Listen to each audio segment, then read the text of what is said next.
একজন নারী তার গাড়ি স্মার্ট ড্রাইভিং মোডে চালাচ্ছিল। স্কুল গেটের কাছে গিয়ে বুঝতে পারলো ব্রেক ফেল করেছে। সামনে বাচ্চারা রাস্তা পার হচ্ছিল। তার পাশে বসা বয়ফ্রেন্ড রাজ শান্ত করে বলল, চিন্তা করো না, গাড়ি অটোমেটিক থেমে যাবে। ঠিক তখনই তার মেয়ে সানিয়া খুশি হয়ে দৌড়ে মায়ের গাড়ির দিকে এলো, কিন্তু হঠাৎ জোরে ধাক্কা লাগে আর সানিয়া ছিটকে পড়ে যায়।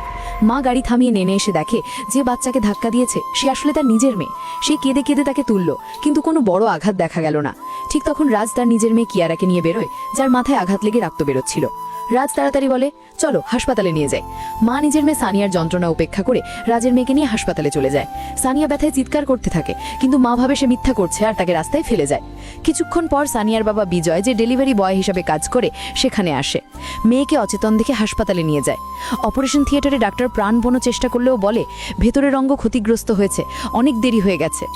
বিজয় তার স্ত্রী প্রিয়াকে ফোন করে জানায় মেয়ের অবস্থা গুরুতর, কিন্তু প্রিয়া হালকাভাবে নেয় এবং রাজের মেয়ের মেডিকেল চেকআপ করতে করতে ফোন কেটে দেয়। ডাক্তার জানায় সানিয়ার হাতে আর মাত্র কয়েকটা মুহূর্ত আছে। বিজয় প্রিয়াকে টেনে নিয়ে আসতে চায়, কিন্তু প্রিয়া উল্টো তাকে অপমান করে আর রাজের সাথে চলে যায়। মৃত্যুর আগে সানিয়া বাবাকে বলে, পাপা আমি কি কিছু ভুল করেছি তাই মা আমাকে দেখতে এলো না? সে নিজের আঁকা ফ্যামিলি ফটো বাবাকে দেয় আর ধীরে ধীরে শেষ নিঃশ্বাস ফেলে।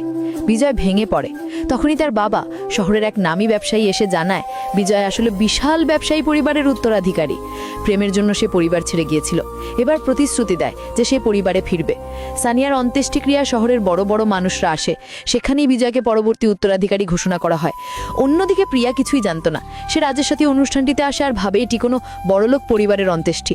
রাজের সাথে হাসতে হাসতে বলে, তুমি সানিয়ার যত্ন নিও, আমি এক ধনী পরিবারের ফিউনারেলে যাচ্ছি। অথচ জানতেও পারে না সেটি আসলে তার নিজের মেয়ের ফিউনারেল, আর যাকে সে তুচ্ছ ভাবত সেই বিজয় শহরের সবচেয়ে ধনী পরিবারের নতুন উত্তরাধিকারী।